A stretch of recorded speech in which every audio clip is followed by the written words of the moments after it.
Entrepreneurship గురించి కానీ entrepreneur గురించి మీరు చెప్పాలి, ఏదైనా మాట్లాడాలి అంటే ఏం మాట్లాడాలి? ఎంటర్‌ప్రెన్యూర్‌కి ప్రాపర్ స్పెల్లింగ్ కూడా తెలియదు నాకు. ఏం మాట్లాడాలి, ఎలా చేయాలి దీని గురించి అంటే నాకు తెలీదు. నాకు అప్పుడు అనిపించింది, ఒక మనిషి అభివృద్ధిలోకి రావటానికి ఈ ఎంటర్‌ప్రెన్యూర్‌షిప్ గురించి మన పెద్ద పెద్ద ఎడ్యుకేషనిస్టులు ఏమైతే నిర్వహిస్తాయో, ఏమైతే చెబుతాయో అవన్నీ కూడా మన కాలేజీకి వెళ్లకుండా బహుశా నేర్చుకున్నామేమో, అవి మన అంతరంతరాల్లో ఉండి మనల్ని ప్రాంప్ట్ చేసినేమో. కాబట్టే అంచెలంచెలుగా మనం ఈ స్టేజ్కి చేరుకున్నాము. అంటే నేను ఒక నోవేర్ నుంచి ఈ రోజున సమ్వేర్కి ఈ రోజున వచ్చానంటే కనుక బహుశా అవన్నీ కూడా నాలో అండర్ కరెంట్గా ఉండి నన్ను ప్రాంప్ట్ చేస్తూ, నన్ను ఎంకరేజ్ చేస్తూ, నన్ను సరైన మార్గంలో నడవబట్టి ఈరోజు ఈ స్టేజ్కి వచ్చానేమో. కాబట్టి నా గురించి, నా ఎదుగుదల గురించి, నేను ఎవాల్వ్ అయిన విధానం గురించి, నన్ను నేను మలుచుకున్న విధానం బట్టి, ఆయా ప్రతికూల పరిస్థితిలో ఎలాగ నేను దాన్ని నాకు అనుకూలంగా చేసుకుని, నాకు అనుకూల పరిస్థితి చేసుకుని ఎలా ఎదుగుతూ వచ్చాను అనేది ఈరోజు మీతో నేను చెప్పుకోగలిగితే, మీరందరూ చదువుకున్న వాళ్ళు కాబట్టి ఈ యొక్క ఎంటర్‌ప్రెన్యూర్‌షిప్లో, ఈ బిజినెస్లో, ఈ కార్పొరేట్లో ఏమేమి చెబుతారో వాటి మీరు అన్వయించుకోవచ్చు. అందులో ఈరోజు నా గురించి నేను చెప్పుకోవాల్సి వస్తే కనుక, ఒక సాదాసీదాగా ఒక లో మిడిల్ క్లాస్ ఫ్యామిలీ నుంచి ప్రారంభించిన వాడిని ఈరోజు కొత్తగా నేను చెప్పాల్సిన అవసరం లేదు. కానీ ఇదివరకు గతంలో ఎవరితో షేర్ చేసుకోలేనటువంటి కొన్ని విషయాలు, అది ఈ రోజున ఫోటోగ్రాఫర్ ప్లీజ్ కూర్చోండి. ఆల్ ద 3 కానిస్టేబుల్ గారు ప్లీజ్, థ్యాంక్ యూ. వాళ్ళందరూ ఏమండి మీరు అడ్డొస్తారు, మీరు కిందకి వెళ్ళిపోండి ప్లీజ్, అటు అడ్డులేకండి. Thank you. సో నేను ఎలాగొచ్చాను, ఏమిటి నా మైండ్ సెట్ ఎలా ఉండింది, ఎప్పటికప్పుడు అది మార్చుకుంటూ ఎలాగ నేను ఎవాల్వ్ అయ్యాను అనేది ఈ రోజున మీతో నేను షేర్ చేసుకుంటే అది చాలామందికి ఆలోచింపచేస్తుంది, ఆచరించేలా చేస్తుంది. అది ఆమోదం అయితే కనుక అది వినియోగించుకునేలాగా కూడా చేస్తుందని నేను ఆశిస్తున్నాను. అండ్ నాకు చిన్నప్పుడు స్కూల్లో చేరినప్పుడు 7th 8th క్లాసుల్లో నాకు ఇంట్రెస్ట్ అనేది ఏమిటి అని అన్ని ఏదో ఒకటి సాధించాలి, ఏదో ఒకటి ఉండాలని ఉండేది. గేమ్స్ అనేది, ఆట అనేది ఎవరికి ఇష్టం ఉండదండి. చదువు అంటే కష్టం కానీ ఆట ఎవరికి ఇష్టం ఉండదు. సో చదువు వైపు తప్పనిసరిగా వెళుతున్నాం కానీ నా మనసు ఆటల వైపు అని. అప్పట్లో బాల్ బ్యాడ్మింటన్ ఉండేది, ఎల్లో బాల్ ఇలా ఉండేది. సో 1-2 రోజులు ఆడిన తర్వాత 3వ రోజు ఎవడో ఏమో తెలియదండి, సరిగ్గా కొడితే అది నా కంటికి తగిలి కళ్ళు వాచిపోయింది. ఆ తర్వాత మళ్ళీ ఆ గేమ్ వైపు వెళ్ళలేదు. సరే వాలీబాల్ ఆడదాం కదా అంటే వాలీబాల్ అవతల షాట్ ఎగిరి కొట్టినప్పుడు నేను ఫింగర్స్తో టచ్ చేశాను. ఇలా టచ్ చేస్తుంది, ఫింగర్తో టచ్ చేస్తే మొత్తం 7 వంగిపోయినాయి. ఆ ఆట అంటే భయం వేసింది. క్రికెట్ అంటే ఆడెవడో మనకు బాల్ తీసుకొచ్చి నా బొట్టనవేలు మీద కొట్టాడు, బొట్టనవేలు వాసిపోయింది. ఏంటి మన గేమ్స్ అచ్చొచ్చేలా కనపట్లేదు, నెక్స్ట్ ఇది కాదులే అనుకున్నాగా ఎన్సీసీ అనేది, నేను ఎక్స్ట్రా కరికులర్ యాక్టివిటీస్లో పార్టిసిపేట్ చేయాలని నాకు ఎన్సీసీ కనిపించింది. ఎన్సీసీలో ఒక క్రమశిక్షణ వస్తుంది అండ్ ఎక్సర్సైజ్ ఉంటుంది, డిసిప్లిన్గా మనం ఇది అన్వయించుకోవచ్చు, అలవర్చుకోవచ్చు అనే ఉద్దేశం దాంతో చేరిన నాకు కాలేజీ డేస్లో బీకామ్ చదువుతుండగా ఫస్ట్ ఇయర్లో ఒక క్యాడెట్ ఆఫ్ ఎన్సీసీ, నేవీ ఎన్సీసీలో నేను చేరినప్పుడు ఒక క్యాడెట్గా చేరాను. నెక్స్ట్ ఇయర్ పెటీ ఆఫీసర్ అయ్యాను. ఆ తర్వాత క్యాడెట్ కెప్టెన్ అయ్యాను. ఆ తర్వాత సీనియర్ క్యాడెట్ కెప్టెన్ని 3rd ఇయర్లో అయ్యాను. అవ్వటమే కాదు, ఈ ఇంటర్నేషనల్గా నేషనల్ వైడ్గా జరిగేటటువంటి మన ఆర్డీసీ క్యాంప్ రిపబ్లిక్ డే సెలబ్రేషన్స్లో మా రాష్ట్రపతి రోడ్డు మీద నేను మన సైన్యంతో పాటు నేను కూడా కవాతు చేయడం జరిగింది. వాట్ వండర్ఫుల్ ఎక్స్పీరియన్స్ అంటే, ఓ పక్క నుంచి ప్రధానమంత్రి గారు, పక్కన ఇందిరాగాంధీ గారు అప్పట్లో అండ్ ప్రెసిడెంట్ వాళ్ళందరూ ఉన్నప్పుడు వాళ్ళు నడుస్తుంటే ఇది కదా మనం సాధించామంటే అనుకునేవాడిని. 9 క్లౌడ్లో ఉండేవాడు అన్నమాట, క్లౌడ్ 9లో నేను ఆ రకంగా చేసినప్పుడు ఎన్సీసీలో సాధించేసాను అనుకున్నవాడిని. ఆ తర్వాత నెక్స్ట్ ఏంటి అంటే నాకు దారి కనపడలేదు. మహా అయితే కనుక ఒక సబ్ లెఫ్టినెంట్ గానో మళ్ళీ నేవీలోనో పడవల్లోనో ప్రయాణం చేయాలి, షిప్పులో. అది కాదు, something else is bothering me. ఏం చేయాలి అని అనుకుంటుండగా నాకు అనిపించింది, కాలేజీలో అనుకోకుండా ఒక డ్రామా వేశాను. ఆ డ్రామా పేరు రాజీనామాలో నాకు బెస్ట్ యాక్టర్ వచ్చేసింది. వెంటనే ఆ ఫోటోగ్రాఫ్ ప్రింట్ చేసి మా కాలేజీ మ్యాగజైన్లో వేసిస్తారు. అండ్ అక్కడి నుంచి ఎక్కడికి వెళ్తున్నా సరే అమ్మాయిల దగ్గర నుంచి తోటి వాళ్ళ దగ్గర నుంచి నన్ను హీరోలాగా చూస్తుంటే అబ్బా రాత్రి డ్రామా చూసాము, ఆ చైర్మన్ పాత్రలు అదరగొట్టేసాము, చాలా బాగుంది అంటుంటే అప్పటిదాకా ఎవరు నన్ను అలా చూడని వాళ్ళు ప్రతి ఒక్కరి నడుచుకుంటూ వెళ్తుంటే, సైకిల్ మీద వెళ్తుంటే నన్ను అలాగ చూస్తారు. ఆ చూపులో అందమైన అమ్మాయిలు అలా ఇంకా చూస్తుంటే ఇంకా ఖుషిగా అనిపించేది. వావ్, అది ఎంత ఎంకరేజింగ్గా ఉండేదంటే ఎస్ నా ఫ్యూచర్ యాక్టింగ్ అయితే ఎలా ఉంటుంది అన్నది అక్కడ సీడ్ పడింది. అక్కడి నుంచి నా ఇంట్రెస్ట్ డెవలప్ అయింది. అక్కడి నుంచి సినిమాలు చూడటం, సినిమా మీద దృష్టి పెట్టడం జరిగింది. డిగ్రీ అయిపోగానే ఏం చేయాలి అని నాన్నగారితో వాళ్ళతో డిస్కషన్ వచ్చినప్పుడు నేను మెడ్రాస్ వెళ్ళి సినిమా యాక్టర్ని అవుతాను అనగానే నాన్నగారికి సినిమాల మీద మక్కువ ఉంది. ఆ ఎక్కడ లోకల్గా సినిమా షూటింగ్ జరుగుతుండగా ఆ ప్రొడ్యూసర్ తోటి ఉన్నప్పుడు నాన్న 1-2 వేషాల్లో చిన్న చిన్న వేషాలు, మహా అయితే సెకండ్స్తో ఉంటుంది, 1 మినిట్ కూడా ఉండదేమో. ఏ సెంటర్గా నాకు ఇది ఎందుకు చేయకూడదు, చెయ్యొచ్చురా, కానీ అది మన ఏరియా కాదు, మనకు ఎవరు తెలిసిన వాళ్ళు లేరు, అక్కడ దిక్కుముక్కు లేదు, నీకు ఎవరు ఆసటగా నిలబడతారు, బాసటగా నిలబడతారు, ఎవరు నీకు చేయొత్తునిస్తారు, చాలా కష్టం, ఎక్కడో అన్నోన్ ఫీల్డ్కి వెళ్ళి నువ్వు రాణించగలవా, ఒంటరిగా వెళ్తున్నావు అని అంటే ఏదో గట్ ఫీలింగ్, నేను రాణిస్తాను అన్న నమ్మకం, నేను వస్తాను అన్న నమ్మకం. ఎందుకంటే ఏమనుకున్నా, ఏ బ్యాంక్ ఎంప్లాయీ అనుకున్నా, నాన్నగారిలాగా పోలీస్ డిపార్ట్మెంట్ అనుకున్నా, ఇంకోటి అనుకున్నా, నేవీ ఆఫీసర్ అనుకున్నా కిక్ ఇవ్వటం లేదు. అదే సినిమా యాక్టర్ అయితే యా అని అనిపించింది అని అప్పటి నుంచి సినిమా మీద దృష్టి పెట్టాలంటే నేను లింగులిట్టుకుంటూ వెళ్ళి 4 ఫోటోలు తీసుకుని ఆఫీసుకి వెళ్తే ఎవడో ఆదరించడు. నేను ఒక ఫిలిం ఇన్స్టిట్యూట్లో ట్రైనింగ్ అయ్యానండి, ఆమె ట్రైన్డ్ యాక్టర్ అని అంటే ఎంతో కొంత ఆదరణ ఉంటుంది, రాబో కూర్చొని చేసి టీ అని ఇస్తారేమో అనే ఉద్దేశంతో నేను ఫిలిం ఇన్స్టిట్యూట్లో జాయిన్ అయితే అక్కడ నేను అయ్యాను. ట్రైనింగ్ అయిన తర్వాత అక్కడి నుంచి ఏ ఒక్క రోజు కూడా రమ్మండి, ట్రైనింగ్ పూర్తి అవ్వకుండానే నన్ను నా టాలెంట్ని చూసి ఆయా ప్రొడ్యూసర్లు అప్పటికప్పుడు నాకు వేషాలు ఇవ్వడం మొదలుపెట్టారు. నా ఫోటోలు తీసుకుని ఏ ఆఫీస్కి వెళ్ళలేదు, ఏ ఆడిషన్స్కి వెళ్ళలేదు నాకు, బట్ ఒకటే ధ్యేయం ఎస్ అని. ఆ టైంలో అందరూ తెలుసుకోవాల్సింది, మీ వర్క్లో కూడా తెలియకుండా పాండి బజార్ వెళ్ళేవాడిని ఎప్పుడైనా. అక్కడ వెస్టర్న్ ఇంట్రెస్ట్ నుండి డిస్గస్టెడ్ పీపుల్, ఫ్రస్ట్రేటెడ్ పీపుల్ అక్కడ ఉండే కాఫీలు టీలు తాగేవాళ్ళు. నేను అక్కడికి వెళ్ళేవాడిని, కొంతమంది కలిసి ఏంటి కొత్తగా వచ్చావా, ఏం చేస్తున్నావు, సినిమాల వేషం ట్రై చేస్తానని, ఇంకా ఇన్స్టిట్యూట్లో ట్రైనింగ్ అవుతున్నాను. ఆహా అబ్బో రైట్ రారా, వీడు చూడు ఎంత అందంగా ఉన్నాడో, కొట్టేరు లాంటి ముక్కు, మంచి ఇది వచ్చేస్తూ, వీడికే దిక్కు ముక్కు లేదు, సోసోగా కనిపించే నీకేంటా, ఇదో ఇక్కడ అక్కు ఆశ పెట్టుకోకు, ఇక్కడున్న ప్రతి ఒక్కళ్ళు కూడా సినిమాల్లో ఏదో ప్రయత్నం చేసిన వాళ్ళే, ఇక్కడ నా అనేవాళ్ళు ఎవరు లేకపోతే నువ్వు రాణించలేవు అని చెప్పినప్పుడు చాలా డిసప్పాయింట్ అయిపోయేవాడిని, సల్క్ అయిపోయేవాడిని, కుంగిపోయేవాడిని. అలాగే రూమ్కి వెళ్ళేవాడిని, ఆ రోజంతా నిద్ర పట్టేది కాదు, నిజమా అనేది. నేను ఏదైతే ఆశలు ఏదైతే మనసులో పెట్టుకుని నేను అవుతాను నమ్మకం ఉందో ఆ నమ్మకం సడిలిపోయేది, బ్రేక్ అయిపోయేది, కూలిపోయేది. అప్పుడు నేను ఒక్కడనే, నాకు ఆంజనేయ స్వామి ఒక్కడే నాకు ఉండేవాడు. ఆయన దగ్గరికి వెళ్ళి ఆయన ప్రార్థించున్నాను, ఆయనతోటే నేను కాన్వర్స్ చేసేవాడిని, ఆయనతోటే సంభాషించేవాడిని, ఆయనతోటి నేను ఏది మాట్లాడినా సరే ఆయన నాకు బదులు చెప్తున్నట్టుగా అనిపించేది. నేను ఎవరు వెళ్ళమన్నారా అక్కడికి, నెగిటివిటీ ఫీల్డ్లోకి? నీకు పాజిటివ్ కావాలి, ఎక్కడైతే నీకు పాజిటివిటీ ఉంటుందో నీ పాజిటివ్ ఫీలింగ్ని, నీ ఎయిమ్ని అది ఎన్హాన్స్ చేస్తుంది, స్ట్రెంగ్తన్ చేస్తుంది, అక్కడికి వెళ్ళు. అది గట్టి పడేంత వరకు, నీకు అవకాశాలు వచ్చేంత వరకు, నువ్వు రాణించేంత వరకు నెగిటివిటీని అస్సలు దగ్గర తీసుకోకు, ఫ్రస్ట్రేటెడ్ పీపుల్స్ సమక్షంలో వెళ్ళకు, నీ మీద నమ్మకం పెట్టుకో అని ఆ భగవంతుడు నాకు చెప్పాడు. ఏ పర్సనాలిటీ డెవలప్మెంట్స్ కానీ, ఏ మన బిజినెస్ మేనేజ్మెంట్లో కానీ ఏ బుక్స్ నాకు ఏమీ తెలియదు, అది స్పెల్లింగ్ కూడా తెలియదు నాకు. ఆయన చెప్పినప్పుడు ఇంట్యూషన్, అది నా అంతరాత్మే నాకు ప్రబోధించిందా, లేకపోతే బయట నుంచి ఆ భగవంతుడే చెప్పాడా, అది నేను అది నిర్వచించను. కానీ ఎస్, ఇక మీద అటు వెళ్ళకూడదు అని అనుకున్నాను. ఎప్పుడు ఇంతవరకు మళ్ళీ ఆ నెగిటివిటీ వైపు, వాళ్ళ ఫ్రస్ట్రేటెడ్ పీపుల్ ఎప్పుడు ఎంటర్టైన్ చేయలేదు నేను. ఆ నమ్మకమే నాకు నిజంగా నాలో బలమైంది. అంటే మీరు ఒక ఉదాహరణ చెప్తాను అందరికీ అర్థమయ్యేలాగా. మనం ఒక అద్భుతమైనటువంటి సౌధం, ఒక బిల్డింగ్ కట్టాలంటే స్లాబ్ వేస్తాం.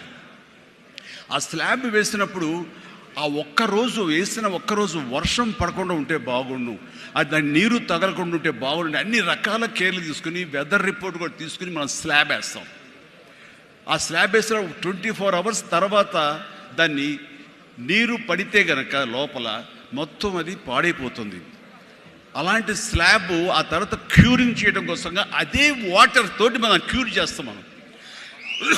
అప్పుడు ఆ వాటర్ దాన్ని స్ట్రెంగ్తన్కి బలమేస్తుంది తప్ప అది కూలిపోవడానికో అది ఇదే పాడైపోవడానికో దోహదపడదు.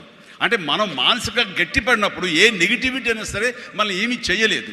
అంటే ఇంకొక ఉదాహరణ చెప్పాల్సి వస్తే కనుక ఒక పెరుగు తోడుకుంటున్నప్పుడు ఆ ప్రాసెస్లో ఒక చిన్న ఉప్పు బెళ్ళపడ్డా లేదు ఒక నిమ్మకాయ రసం అందులో పడ్డా సరే మొత్తం విరిగిపోతుంది. అదే పెరుగు గట్టిపడిన తర్వాత దాంట్లో అదే నిమ్మకాయ అదే ఉప్పు వేస్తే ఆ రుచే వేరు.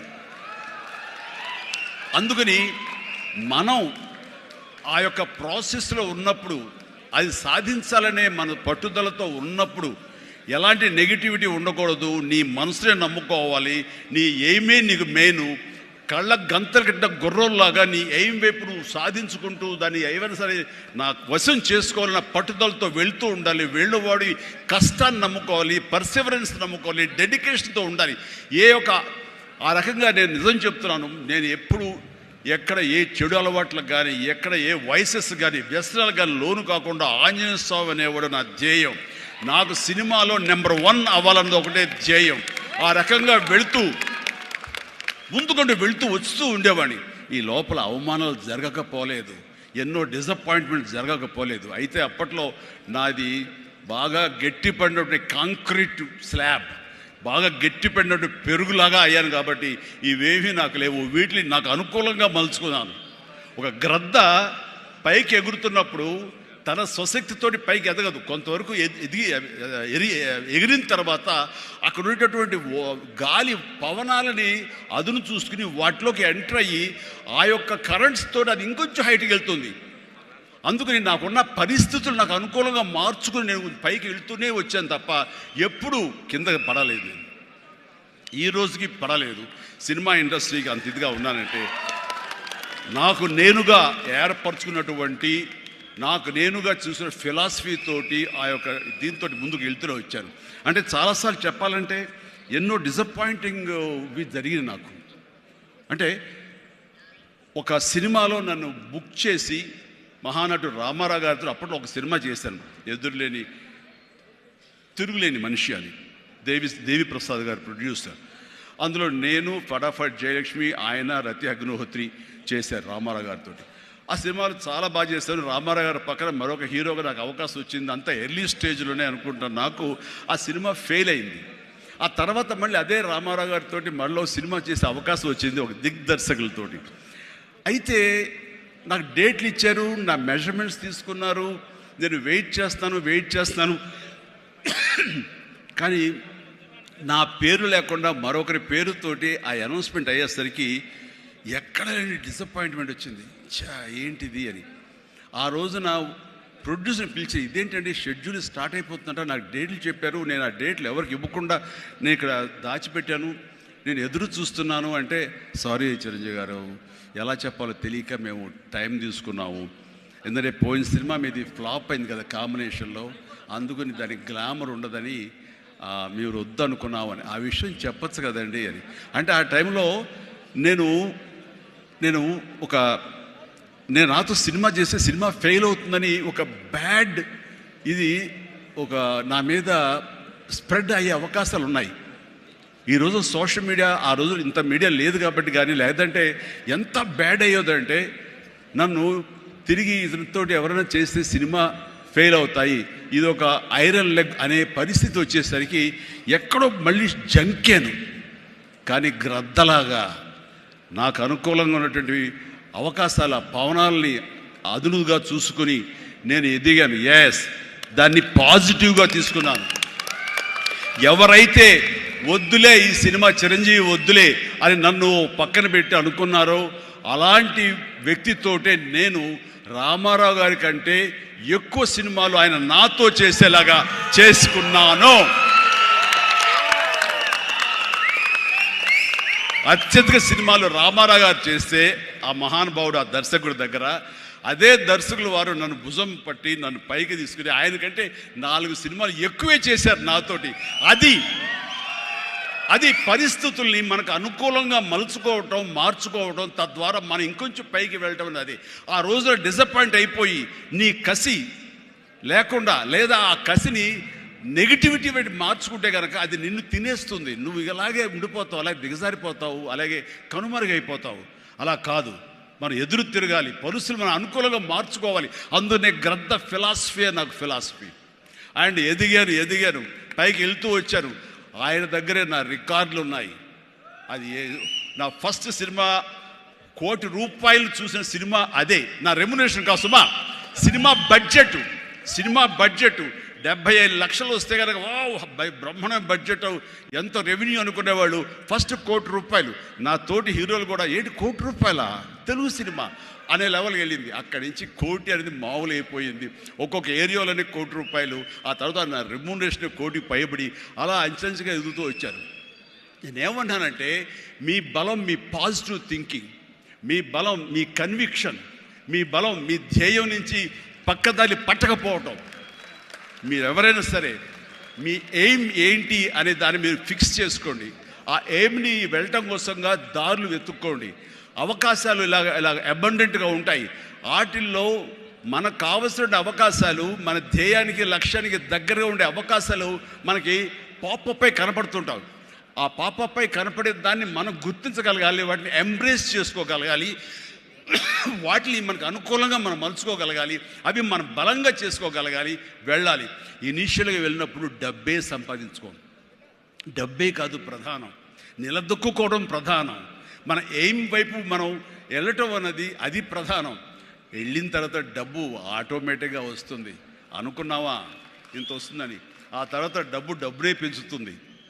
సో నేను అలాగే వెళ్తూ వచ్చాను. నిలదొక్కుకోవాలి, ఇక్కడ నెంబర్ 1 అనిపించుకోవాలి, నా స్థానం సుస్థిరం. ఇది లేకపోతే నేను బయట నయా పైసాకి పని చేయను.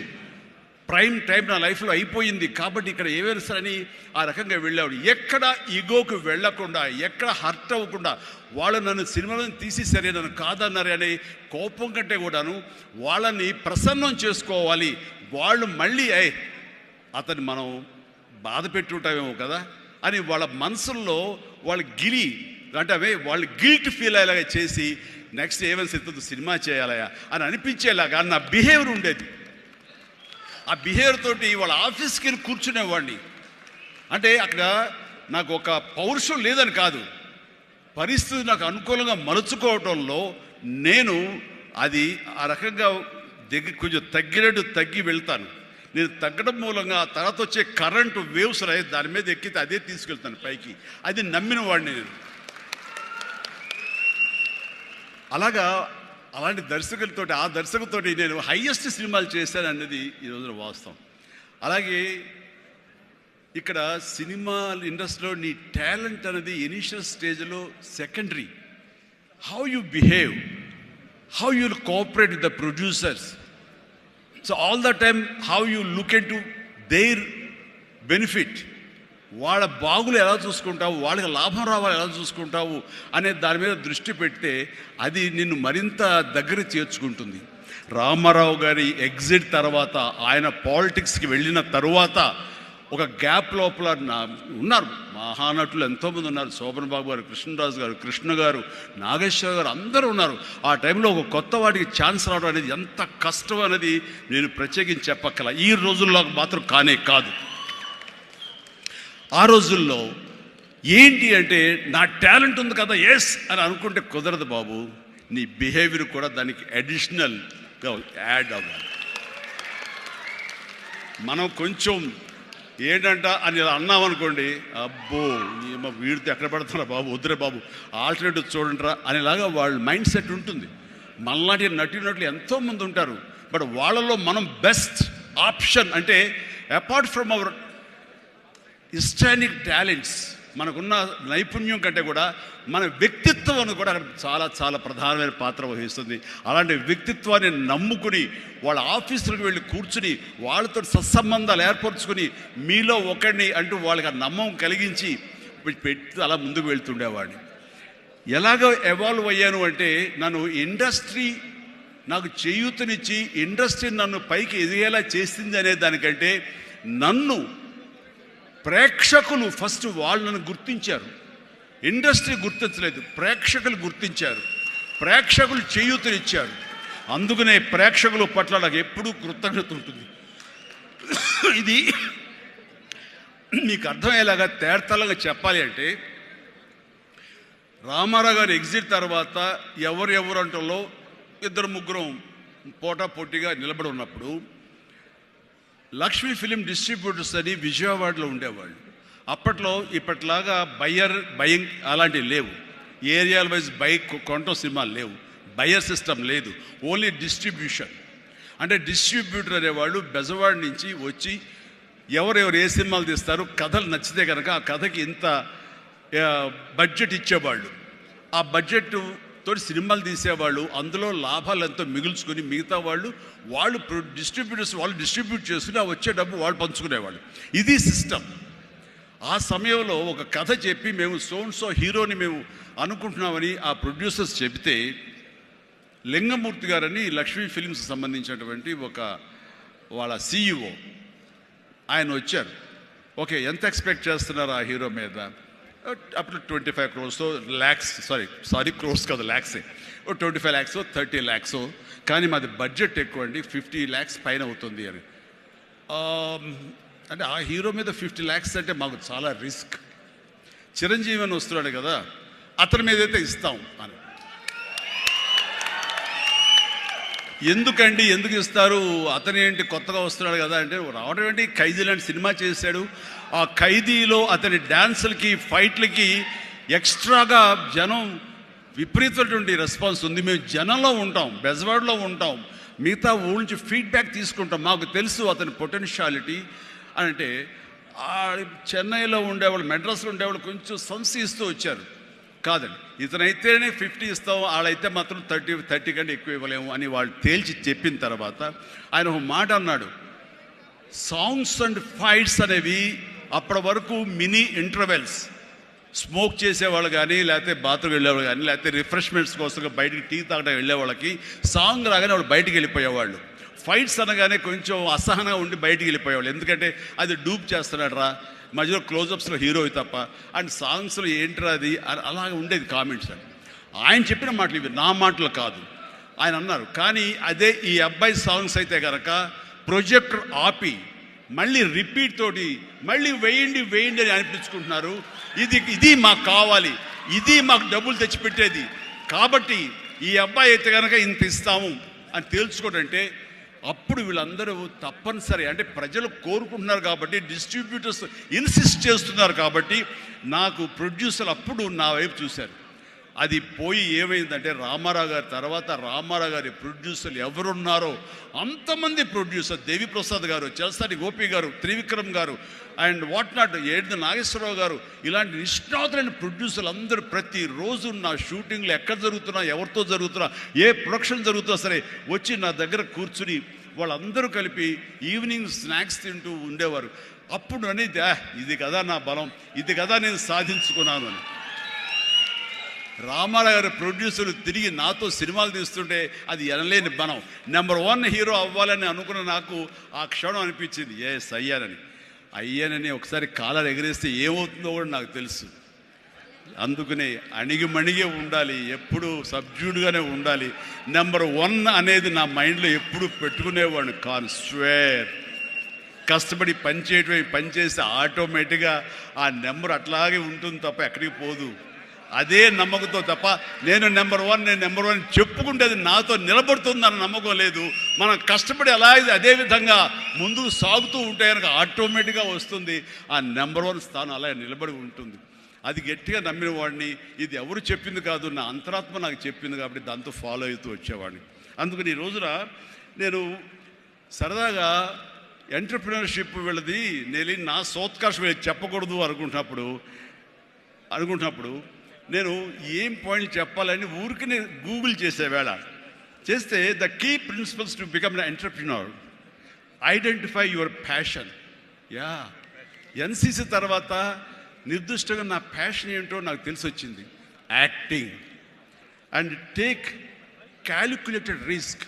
నాన్నన్నారు, ఈ సినిమా ఇండస్ట్రీలో ఎవరు తెలియదు, నువ్వు వెళుతున్నావు, అది రిస్క్ కదరా, మరి అక్కడ ఎవరు రాణించిపోతే ఏం చేస్తారు, నాన్న రాణించకపోతే ICWAI ఆ కోర్సు చేరతాను ఎగ్మూర్లో, అందులో సైమిల్టేనియస్గా చదువుతాను, టైం వేస్ట్ చేయను అంటూ పగలంతా ఫిల్మ్ ఇన్స్టిట్యూట్, ఈవినింగ్ అయ్యేసరికి ఈ యొక్క ICWI ఎగ్మూర్ అని చెన్నైలో ఉండేది. ఆ ప్రాంతంలో ఆ ఇన్స్టిట్యూట్లో నైట్ కాలేజీ చదివేవాడిని. ఒక 6 months అయిన తర్వాత చాలా కష్టమైపోయేది, నైట్ నిద్ర లేకుండా, పగలేమో ఈ ఫిలిం ఇన్స్టిట్యూట్లో నేను అనుకునేది చేయలేక నెమ్మదిగా నా ఇంట్రెస్ట్ స్ట్రెంగ్తన్ అవుతుంది, నాలో బలమైనటువంటి నమ్మకం ఏర్పడుతుంది, ఖచ్చితంగా రాణించగలన్న బలంతో వేసారంటే దీన్ని తెలియకుండా నేను వదిలేశాను. అది అలాగా. సో ఆ రిస్క్ తీసుకున్నాను నేను చెన్నై వెళ్ళి. Set clear achievable goals. Yes, నాకున్న టాలెంట్ డ్యాన్స్ అచీవ్ చేయగలను, నాకు టాలెంట్ ఒరిజినల్ ఫైట్స్ చేయగలను. Yes, I can do that. Performance ఇవ్వగలను. ఆ ఇవ్వటంలో పాటు ఒకే మాస్ మాస్ మాస్ అంటే ఎప్పటికైనా బోరు కొడుతుంది, అలా కాదు. అంటే డిఫరెంట్ డైరెక్టర్స్ని నమ్ముకున్నాను నేను, డిఫరెంట్ కథలను నమ్ముకున్నాను.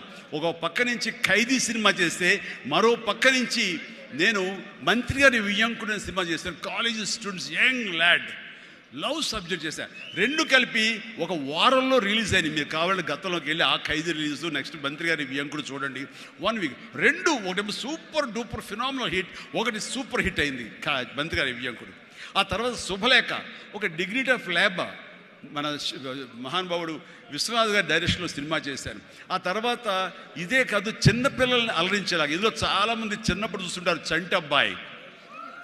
ఆ సినిమా ఆ చేసిన ఆ ఫార్స్ కానివ్వండి, ఆ స్లాప్స్టిక్ కామెడీ కానివ్వండి, ఇప్పటికీ చాలామంది చెప్తుంటారు, వాళ్ళందరూ IAS ఆఫీసులో వాళ్ళు పెద్దవాళ్ళు అయ్యారు, వాళ్ళందరూ అయినా సరే చెప్తుంటారు.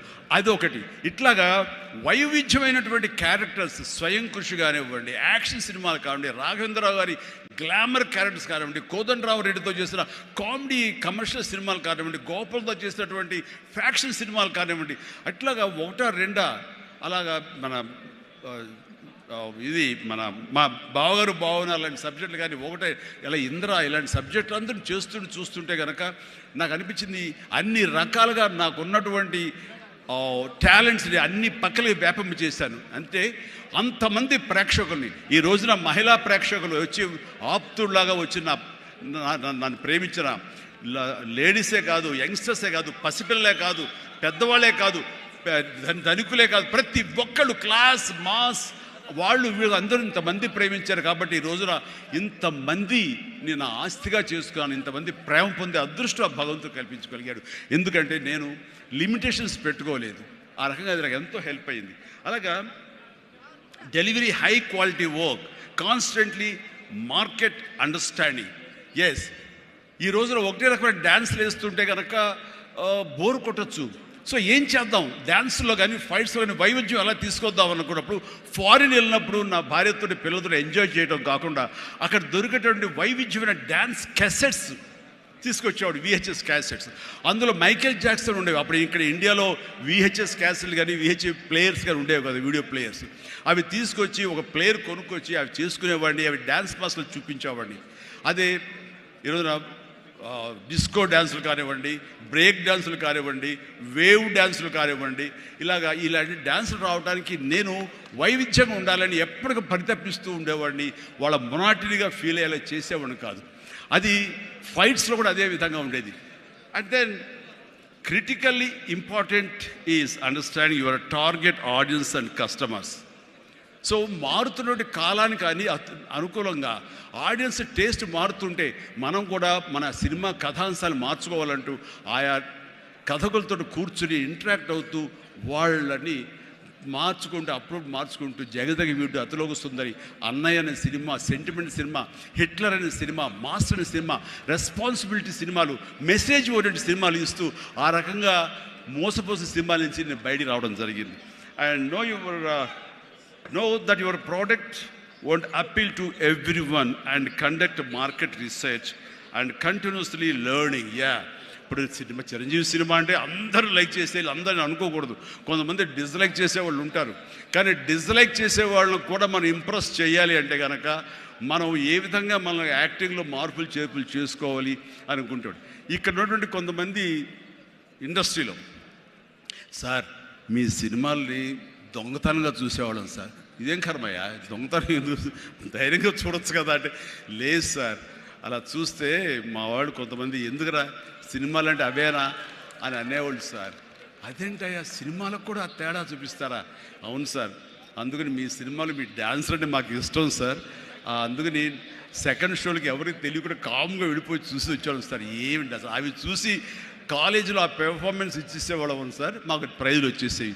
ఆ రకంగా అందరినీ కూడాను ప్రతి ఒక్కరిని కూడా నేను నా వైపు ఆకట్టులాగా చేయగలిగాను. అలాగే learn from mentors and successful entrepreneurs.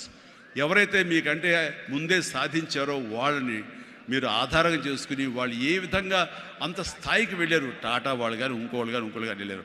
అంటే నా విషయంలో రామారావు గారు, నాగేశ్వరరావు గారు ఆ స్థాయికి వెళ్ళారంటే క్రమశిక్షణ, టాలెంట్ అనేది ప్రూవ్డ్.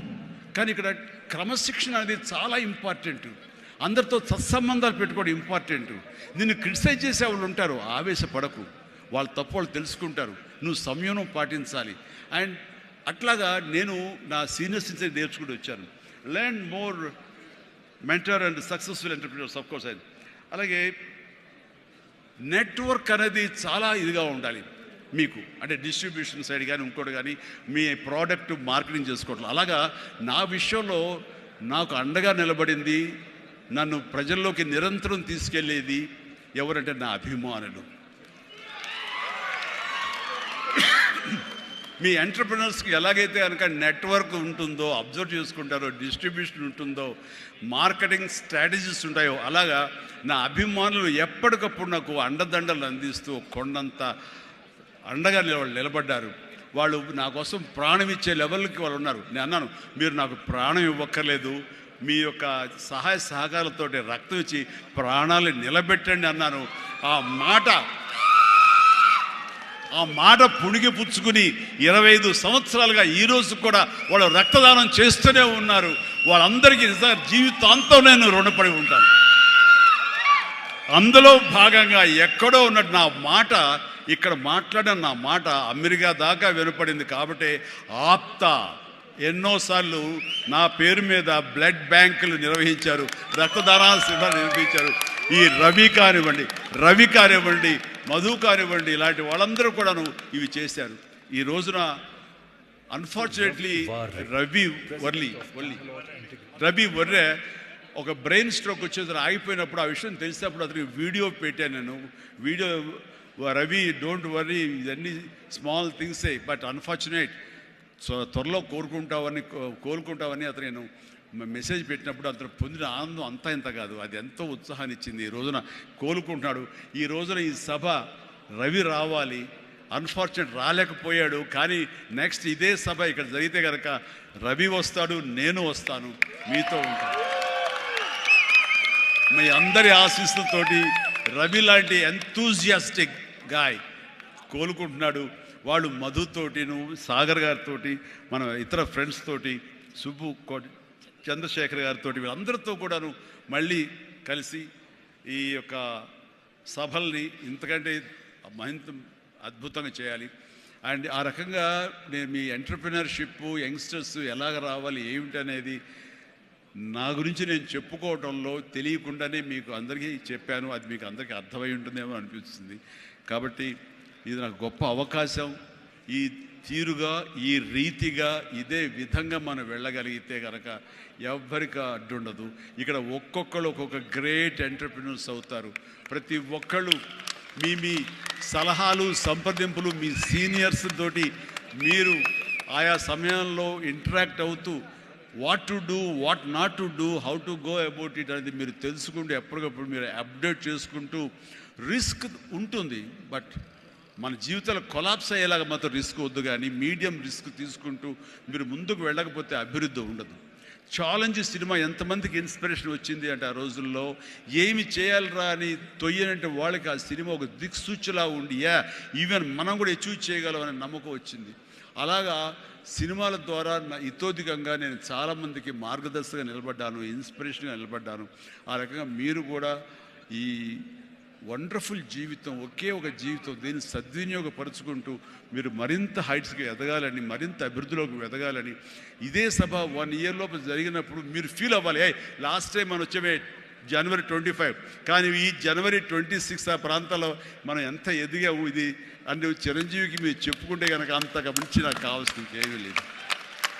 ప్రతి ఒక్కరిని మనస్ఫూర్తిగా ఈ అవకాశాన్ని సద్వినియోగపరచుకోండి. మీ యొక్క అభివృద్ధికి దీన్ని దోహద. Thank you, thank you, thank you.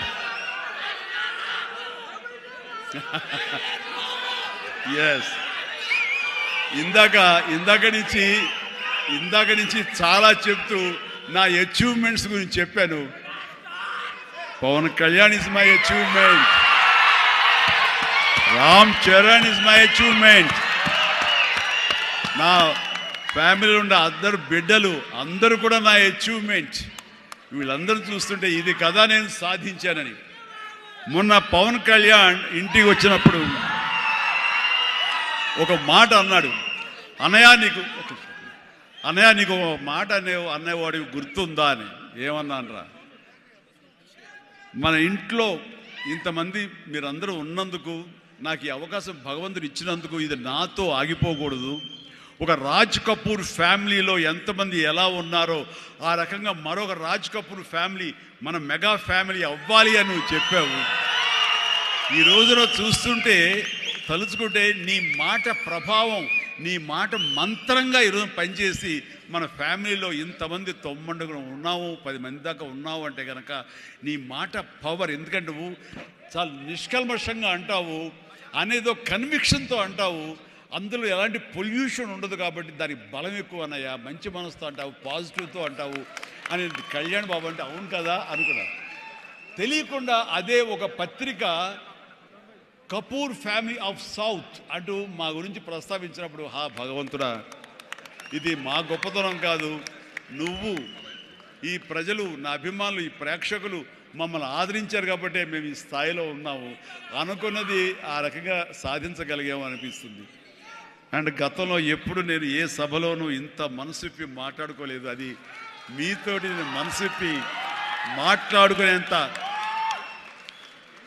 ఆప్తుల మధ్య ఈ ఆప్త సంస్థ సంబంధించి నా గుండెని టచ్ చేశారు. అందుకనే లోపల నుంచి అది తన్నుకొచ్చింది. కాబట్టి మనస్ఫూర్తిగా నా కుటుంబ సభ్యులతోటి, నా వాళ్ళతోటి నేను మాట్లాడుతున్నట్టుగా అనిపిస్తుంది. అండ్ మీరు ఎప్పుడు